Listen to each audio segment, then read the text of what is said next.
Now I got too much going on right now in the personal life, but here I am back. So now we get ready for the NFL draft. The season is over in the NFL. The Carolina Panthers are the reigning Super Bowl champions. So here we are going down the quarterback list. And of course, we don't expect nobody to pop up at quarterback. So let's move on to the running back position. We'll halfback. So as we go down the list, we do have an HBCU player come up, but it's not the one that y'all are expecting. We were expecting Steve Ricobasa to pop up on this list, but instead we have Willie Macy. He is a running back projected to go in the third round out of Delaware State. It is so sad that Steve Ricobasa did not pop up on this list. Can't tell y'all how pissed off I was. But here is William Macy, 6 feet tall, 204, projected to go third round, balanced halfback, great run power and good hands. I'm assuming it didn't have him returning kicks. So now we go to the wide receiver position and look who it is. Sheldon Green. He stands at 6'3" and weighs 193. Balanced wide receiver projected to go in the second round. He has below average run power, above average hands, and great kick return. I can't even argue any of this. He was very inconsistent with catching the football. Run power, yeah, it wasn't all that, but nevertheless, he's projected to go second round. Let's go down to the tight end position. Now, this was very, very interesting. Remember this cat right here? This is Richard McKenna. He transferred from Alabama State and went up to Delaware State, and he's projected to go undrafted. So now we go to the defensive side of the ball, and look at that. Ryan Bates, the senior, didn't really do much as far as productivity at Alabama State, but he's projected to go between second and third round. 6'5", 296, and he is 25 years old, but he is listed as a good tackler. To the defensive tackle spot, look who we got. DJ Walker, the big man that made that big hit against Ohio State in the national championship game. 6'4", 290, 22 years old, a run-stopping defensive tackle, projected to go third or fourth round. Amazing tackling, they said, man. That's really good, and I hope he gets drafted. Well, he will get drafted. Bobby Swaggart, showing that swag. Another one about defensive tackles. Amazing tackling, standing at 6'4", 315, a pass rushing defensive tackle, projected to go fifth round. We could have got more out of him, but we got way more out of DJ Walker. So now we go to the outside linebacker spot. Look who it is. Kevin Jackson, blame it on the bookie. Projected to go first round, a balanced left outside linebacker. Great tackling, below average hands, even though he did lead our team in interceptions this past season. Cornerback spot, Aaron Landry, out of Arkansas. Projected to go second or third round. Arkansas native, Alabama State, left after his senior year. 5'11", 184, good tackling, good hands, bad kick returner. Usually when it says bad kick returner, they never return kicks anyway. Now this is an interesting one. Out of Bethune-Cookman, we have Brad Jones, another former Alabama State Hornet, standing at 5'11", 189, good tackling, great hands, terrible kick returner. A coverage cornerback projected to go in the third round. This is going to be very, very interesting. It's rare that we see transfers pop up on this list, so this is the first time, I believe. This is going to be really good, man. Can't wait to see where Brad Jones goes. Strong safety spot, you already know who we're looking for. Booker T. Reed, 6 feet tall, 214, good tackling, above average hands. And as far as an athlete, the scouts were very impressed with Booker T. Reed. He was absolutely amazing, and we will show y'all that later on, man. But this was a very good draft class. But all of the HBCU prospects that popped up on this list have some kind of link to the Alabama State Hornets, whether they transferred or not. So draft day comes and draft day goes. And for the first time in this series, we have multiple first round picks, starting at 14 overall. Aaron Landry, who had the fastest 40 time in this draft class, is a Tampa Bay Buccaneer. He will be teammates once again with Jason Reed. This is a very good pickup for the Tampa Bay Buccaneers because they're still looking to include depth in their cornerback depth chart. Now, Aaron Landry, as I said before, had the fastest 40 time, arguably, in this draft class. Landry can play man coverage, he can play zone coverage, and when he does get an interception, there's no way in hell you'll catch him. Then he has great recovery speed on top of that. This man, I believe he had, 3 interceptions this past season. Of course, everybody remembers the pick against Georgia Tech, but this one against Cal on the cover 2 cover was absolutely amazing. Matter of fact, here goes the pick right here versus Georgia Tech. Look at the recovery speed right there. Picks that ball off, and we're going the other way. That was probably the biggest interception of his collegiate career. That pick saved our season, kept us undefeated, and eventually we will become the national champions once again. Now, Tampa Bay is looking for him to come in and make an immediate impact, especially since they took him in the first round.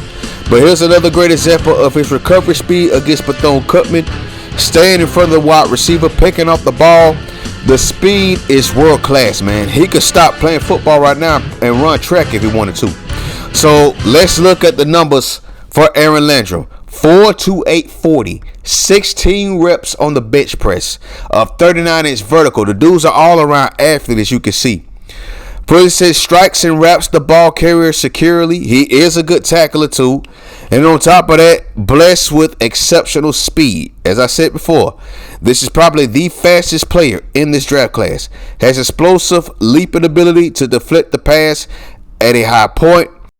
But that deep ball acceleration is what attracted Tampa Bay to Aaron Landry. 18 overall, still in the first round. Kevin Jackson, blaming on the bookie. 18 overall goes to the Pittsburgh Steelers. So now you have Grant Garcia inside, the NFL Defensive Rookie of the Year, and now you have Kevin Jackson on the outside. This is a great combination. So now you have the last 2 Dick Buckets Award winners on the same team. This time Kevin Jackson, whose hands might have been a bit better than Grant Garcia. I see why people were comparing these two. It's still hard to see which one is better, but let's just give that to Grant Garcia. I mean, he is the reigning NFL Defensive Rookie of the Year. So here he goes right here again. He has the middle straight locked up. He can cover, he can blitz, and he's great in stopping the run. Dude is an absolute beast as a complete linebacker. Here he goes once again. Look at that in coverage right there. Covering that wide receiver, sticking with him, and batting that ball down. And then, of course, how can you forget this hit against Alcorn State? Straight baptizing that wide receiver with the holy water. He had no chance. So the Pittsburgh Steelers are adding on to their linebacker unit. Let's see what they said about Kevin Jackson blaming on the bookie. 4.4940. Good Lord. 22 reps on the bench press. 30-inch vertical. 4.10 shuttle time. Look what they say about him. Consistent wrap up. Drag down tackler. Then it says he moves around like a defensive back. He can move like a defensive back. Flashes the range to shut down the run game along the perimeter. And then he has good body structure. He is solid too with that body frame. Congratulations to Kevin Jackson blaming on the boogie. At 66 overall in the 3rd round, I am so shocked by this. Ryan Bates gets selected by the Cleveland Browns at 6'5", 269. Great body frame, but he didn't put up the numbers that he should have, and he could have been a 1st round pick had he did. So here is Ryan Bates' best highlight right here throughout his 4-year career as an Alabama State Hornet, coming in the national championship game versus the Ohio State Buckeyes, scooping up this ball and taking this thing to the crib. This pretty much secured our national championship hopes, man. What a game this was, what a performance this was by our defense. But Ryan Bates goes 66 overall in the 3rd round. Didn't really produce a lot of sacks in his career, but let's see what they said about him. So he ran a 4.8540, 23 bench press reps, 22-inch vertical. So the scouts are saying he had average injury problems, plays with an effective burst coming off the edge. That's true. Uses his hand punch to effectively control blockers. He could have used that more at Alabama State. And then it says he's got to keep his shoulders square, stacking the pile. So regardless of the production, Ryan Bates is in the NFL, so congratulations to him. The former Alabama State Hornet, Bethune-Cookman Wildcat. Brad Jones is going to the New York Football Giants. So 70 overall, Brad Jones is in the NFL, the first draft selection in this series for the Bethune-Cookman Wildcats. And this is a big pickup. Clearly New York is looking to improve on their defense as well. They need more speed on the outside when covering wide receivers on defense. Now let's take a look at Brad Jones' freshman year at Alabama State, picking this pass off and taking it straight back to the crib. Right sideline, look at the speed right there after the catch. When he does have the ball in his hands, there's nothing you can do about it. And on top of that, he has great cover skills. Take a look at this right here. Deflected pass, picked off in the end zones, always at the right place at the right time. One thing about Brad Jones, he's always around the ball. Now here he is right here as a Bethune-Cookman Wildcat going up against Rod Thompson. Look at that, picking that pass off. That's the best wide receiver in the history of NCAA football. So New York got something special here with Brad Jones. Let's see what they said about him though. So according to the scouts, you don't have to worry about injury. He does need to be pushed on the field. Lacks focus is probably why he went to the third round. He shows good timing going for the ball, using the leaping ability as well, and then blessed with exceptional speed. He did run a 4.340, and on top of that, a 39-inch vertical. 91 overall goes Sheldon Green. So he went down one round. He was projected to go second round, but nevertheless, 91 overall. Sheldon Green is a Denver Bronco. This is big considering, they need to improve their offense. Now, Denver, they did improve their offensive line with Kendrick Billings. Now they improve on the outside with the football with Sheldon Green. Now, the thing with Sheldon Green is that, yes, you have speed, great athletic ability, but the thing with Sheldon Green is he has inconsistent hands, and that's what he needs to work on. He's a wide receiver that can stretch the field, catch the short passes, catch the mid passes, and on top of that, he's great in special teams. He had 2 punt returns for us this season, his last season, national championship season. But look at the ability right here on special teams on punt return though. So he brings a lot to the Denver Broncos, but he needs to get his mind right, especially when catching the football. And on top of that, he was suspended for the first half because he felt like he was better than the team. He felt like he didn't need to practice with the team. So NFL scouts kept that in the back of their head. And that might be why he went down to the third round. Let's look at Sheldon Green's numbers. 4.340. They even said it. If he works on his hands, he will be great. Run power is below average, but it says I wouldn't worry about his tackle breaking ability. It's not a big deal. His outstanding quickness in and out of his cuts, that is facts. He can run routes. And he might have a problem with fumbling. Nah, that might be up for debate. The biggest thing with him is he needs to work on his hands. 101 overall in the 4th round, we got DJ Walker. Going to the San Francisco 49ers, going out to the Bay Area, 6'4", 290 pounds. When he gets in the backfield, he will knock you out. He will wreak havoc. Let's look at this play one more time versus the Ohio State Buckeyes as they try to run an end-around play. And DJ Walker straight blows it up as you see right there, delivering the blow on the impact player at running back, allowing Ryan Bates to scoop the ball up and go into the end zone for a touchdown. So let's look at the SWAC championship game versus Alcorn State. So we got DJ Walker highlighted right there. Look how he goes into the backfield, beating the center, getting to the quarterback, forcing that fumble. Could have scooped it up though, but nevertheless he made the play. Here he is in the Magic City Classic against Alabama A&M. Watch how he closes up this gap as A&M tries to run the ball. Look how he closes that up. Tries to go the other way. We did get flagged on that play, but it wasn't on DJ Walker. So it says here he hit so hard he flattens quarterbacks. Lacks quickness to pursue in space. I do agree with that. When he does clear the line, he has a strong desire to punish the quarterback. Just straight baptize the quarterback with the holy water. And then he has an excellent rip skill to fight through the double team and get to the quarterback as well. So congratulations to DJ Walker. 110 overall, we got William Macy. Tampa Bay Buccaneers got 2 HBCUs selected in this draft. This time, it's William Macy out of Delaware State. 6 feet tall, 204 pounds. with Cadillac Williams getting ready to retire, and then James Speedy Singleton looks like he's going to get traded to another team. Tampa Bay felt like this was the best thing to do. So he runs a 4.37 40, 22 bench press reps, 30-inch vertical, 6 feet tall, 204. Now look what it says about him. He puts the ball on the ground too often to be counted on, so he does fumble a lot. Sharp outside the burst. He's about 50-50 when it comes to injuries, and he'll get hurt, so that could be an issue, and he lacks creativity. So it looks like William Macy got some work to do. Booker T. Reed at 119 overall in the 4th round. Another Alabama State Hornet has been selected, and he's going to Washington. Now, a lot of people are questioning this because they already have a starting strong safety that went to Alabama State, and that's Blake Clayton. I guess he's going to be backing him up. 6 feet tall, 214. This man is an all-around athlete. He is an absolute beast, and he's going to be a must at strong safety. I will be shocked if he's still in Washington after his rookie contract is up. So there goes Booker T. Reed, highlighted right there at the strong safety spot. We're in the national championship game versus the Ohio State Buckeyes. Now watch him as he chases down this running back and straight strips the ball away from him. They're running the option right here. Pay close attention to Booker T. Reed stripping the ball right there.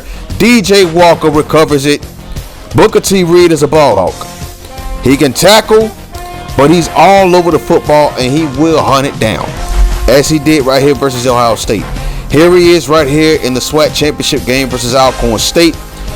Hornets in man-to-man coverage.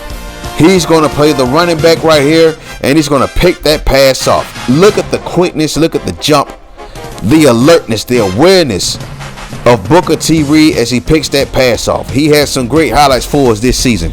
So let's look at Booker T. Reed, 4.37 at strong safety. He needs to become more reliable wrap-up tackler. He displays above average change of direction agility. He's about as fast as Ed Reed. Oh, that's a very good comparison. Hall of Famer Ed Reed. Let's hope he's as good. This kid can jump out of a gym. Look at that, a 39-inch vertical and amazing interview.